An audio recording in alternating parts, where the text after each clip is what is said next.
All right, what's up, everybody? Welcome back to another episode of TOJ Live.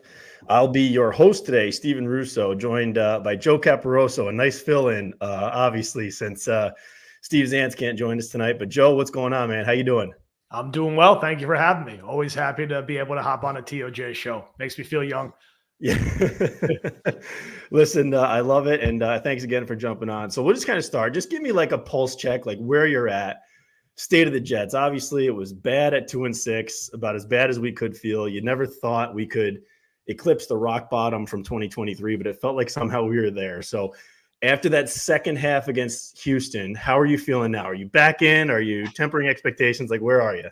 I have a little hope. I just wrote an article on Badlands trying to convince myself on the hopium case for the Jets to make the playoffs. I think they're alive, but I think it's highly improbable they're going to make it. I think not improbable they'll make some kind of run, but improbable that run is enough to make the playoffs. One thing if they'd be 4-5 right now, 3-6 is a different kind of hole.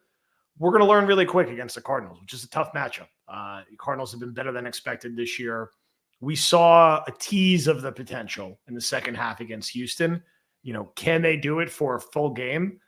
I don't know. It's been a long time since they've done that, but they are not dead yet. They lose that Houston game. They're dead. They're not dead yet. So I am talking myself into a world where 9-8 is enough to make the playoffs, which I think it would be. Means they got to beat Arizona and they got to beat the Colts. And if they could do that, then you're talking about a coin flips chance going into the bye week and making a real run.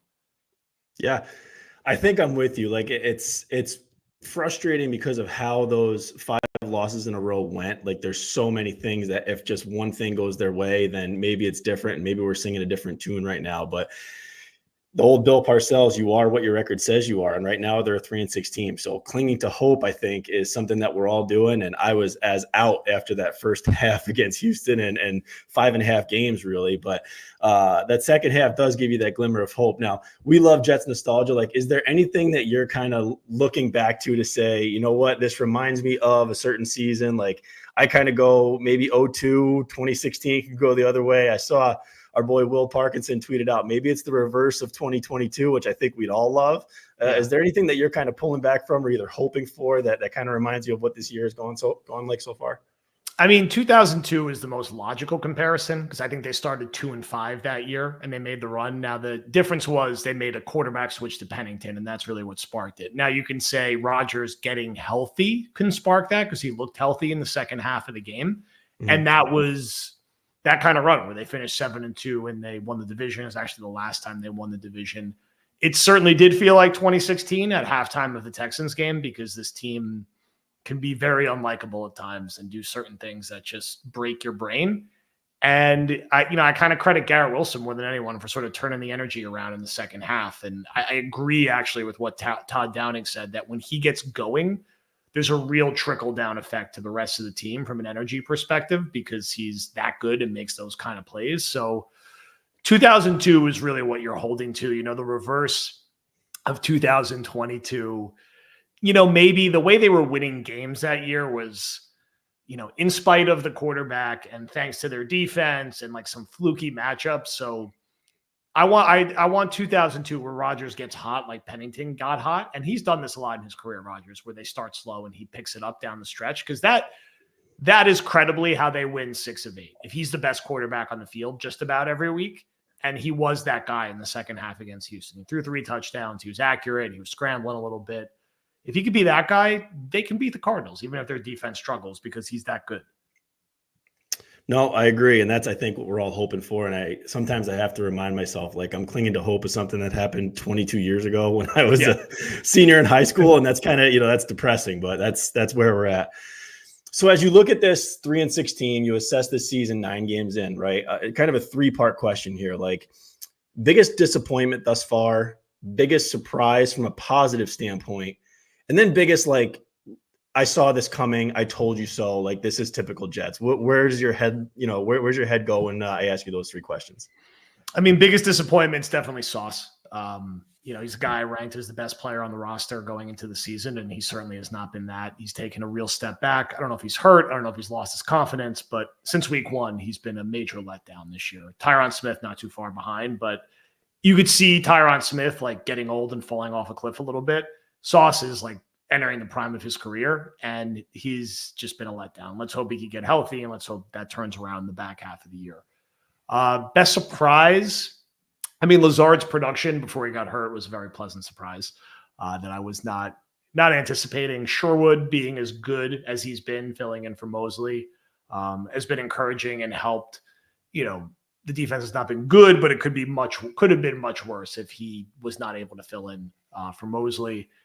And the biggest I told you so, sadly, has been like how much the defensive line and Clemens has hurt them. And I think a lot of us saw this coming where they were going to be weak up front, and assuming Clemens could be the next JFM was a mistake, and it's proven to be a major mistake and a major sore spot for the team. And more generally, they needed Reddick and Adams, and we saw what Reddick and Adams could do as a trickle-down effect to Garrett Wilson and Quinnen Williams and Will McDonald last week. And those guys are just rounding into form. And if you had them in August, the Jets are probably 6-3 right now. They lost 4 one-possession games. And if you have Devontae Adams and Hassan Reddick after spending camp with you, some of those games flip in the other direction. That doesn't even touch the kicker stuff, which there were hints of it in the summer that they chose to ignore, but it's disappointing because easily diagnosable problems have been the difference in a lot of one-possession games, and now you have to basically be perfect the rest of the way.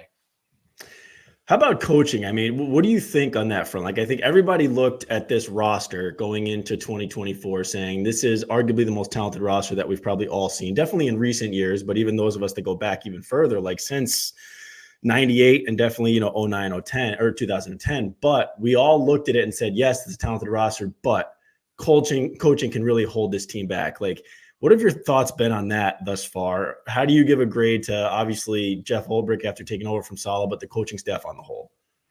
I mean, it's been disappointing on the whole.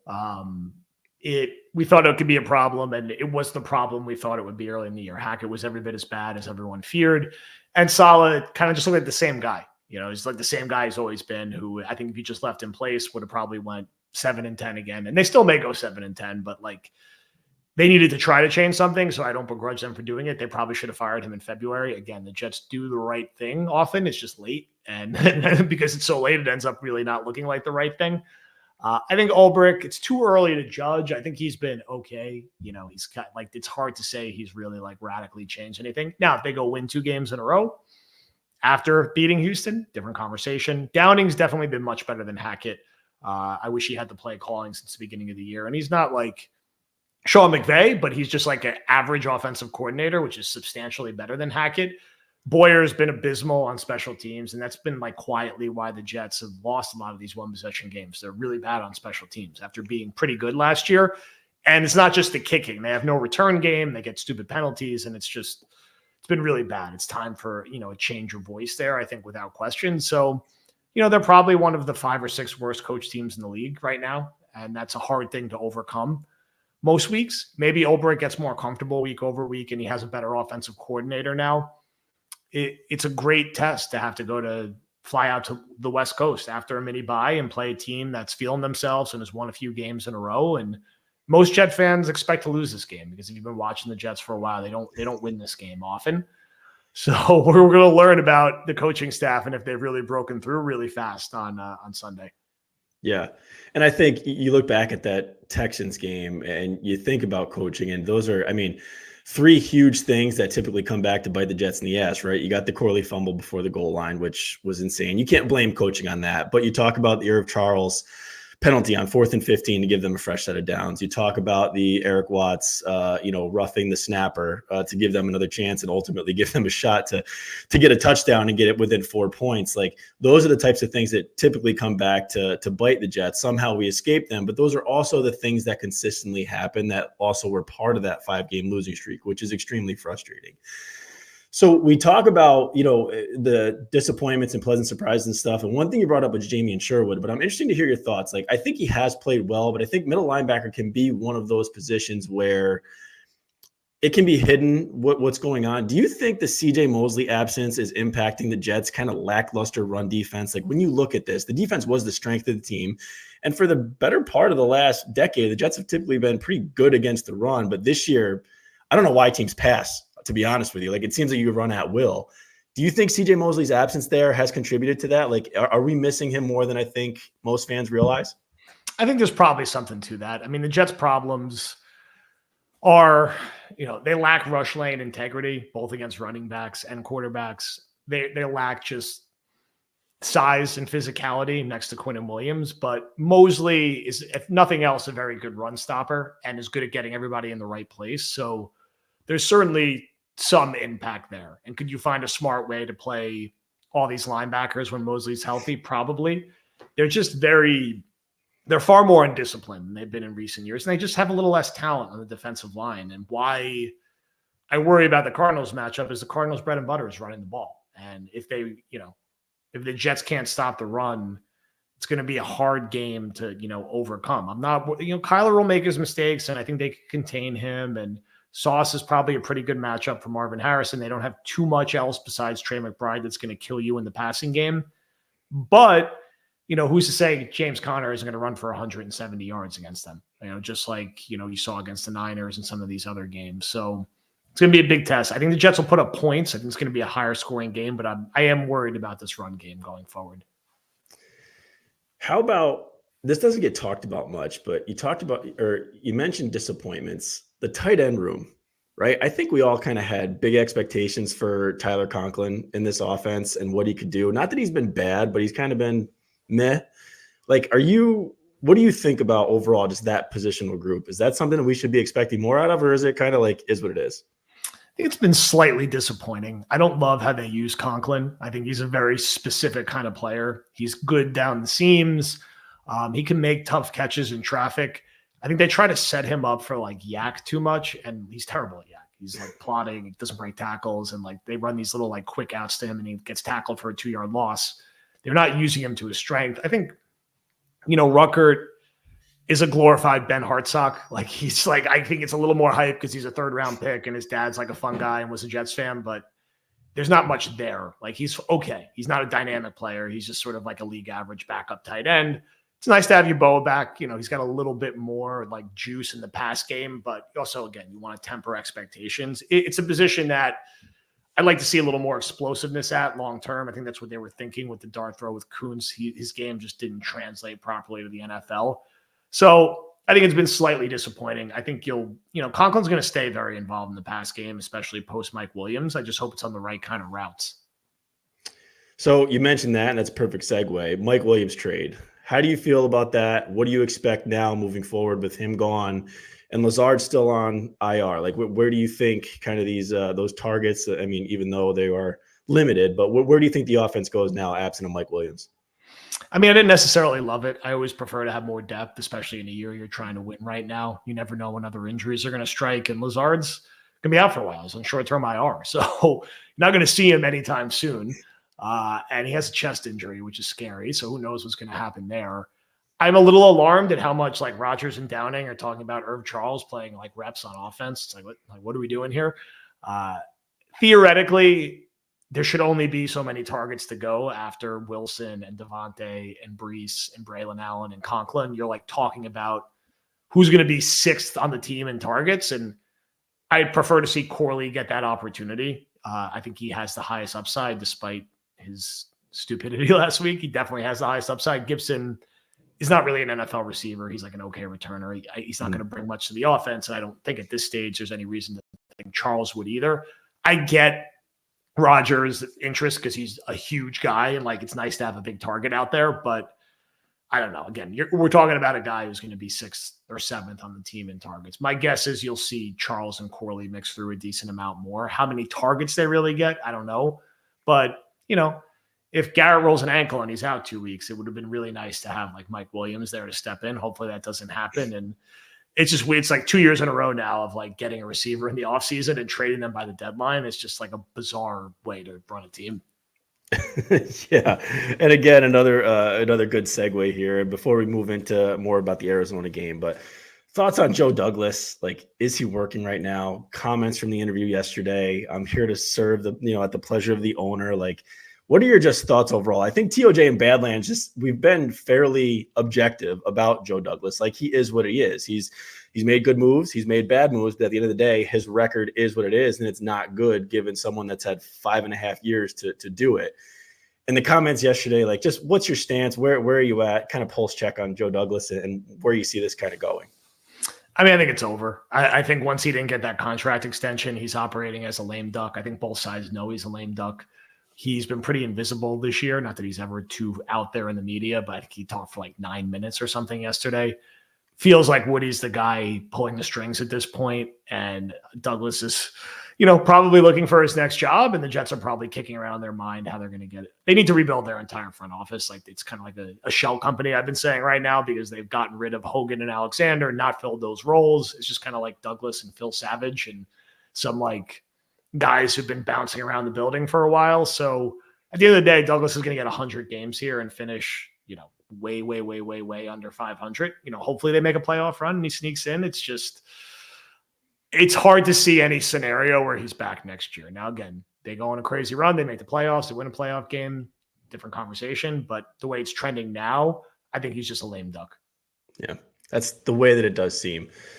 So moving ahead to Arizona, and you kind of touched on it earlier, like, clearly Arizona's run game and the physicality of that offense is something that obviously concerns us, especially just history of the Jets and them dealing with running quarterbacks is always good. We're going to have PTSD from that. But as you look at this Arizona matchup, like, what encourages you about the Jets matchup versus them? And then what really, outside of that running game, what scares you the most about Arizona?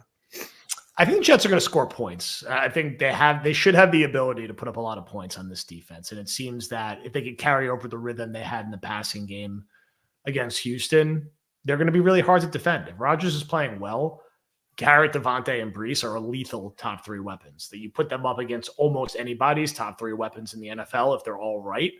And they should score 24 to 30 points in this game. Now my concern is stopping the run and just like falling behind early, like sleepwalking early in an away game, which the Jets, I feel like they always do, especially when they're going to the West Coast. If they could play ahead and the Cardinals can't run the ball as much as they'd like, there's a path there to win this game. The Jets have more talent. The Jets should be able to score points on this defense. I think it's a pick 'em the last I saw, or the Jets are -1. The line's like moved around a little bit. It feels like a coin flip game. I will probably lean towards picking the Cardinals because the Jets just need to prove it to me. I'm not really comfortable picking them to win right now. We'll see. This game is way harder than I think most people thought it would be because the Cardinals are feistier than most expected. They're punching above their weight on defense, and their run game is just a little more diversified than I think people expected. They have some speed behind Connor in the backfield, and Kyler is playing well in that offense. To me, interesting. I think this is a much harder matchup than the Colts pre-bye, but if they could get through this one, I think there's a path where they're 5-6 at the bye week and they're tied with the Bengals and Broncos, who are also 5-6 and have a real shot at getting that last spot.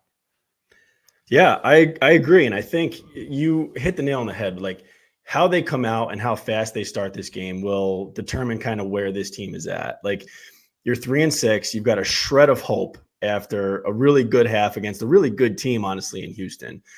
This is historically a game where we've seen from Robert Saleh where they would go out and lay an egg. Like, everything's in your favor. We saw it late in 2022. They got a second chance at life against Seattle. They had that Thursday night game against Jacksonville. They came out and just completely laid an egg and played as if their season wasn't on the line. So the vibes are kind of returning here. You see Devontae Adams talking on, with Kay Adams about Aaron Rodgers returning to 2016 form and kind of has that vibe to him. So I hope they do start fast, and I hope they can get themselves out to a 7-0 or 10-0 lead, because then it'll really give you hope. And if they can close this game out, and as we look towards the rest of the schedule, like, what are your thoughts on that? Clearly, you got to be cliche. You got to take this one game at a time.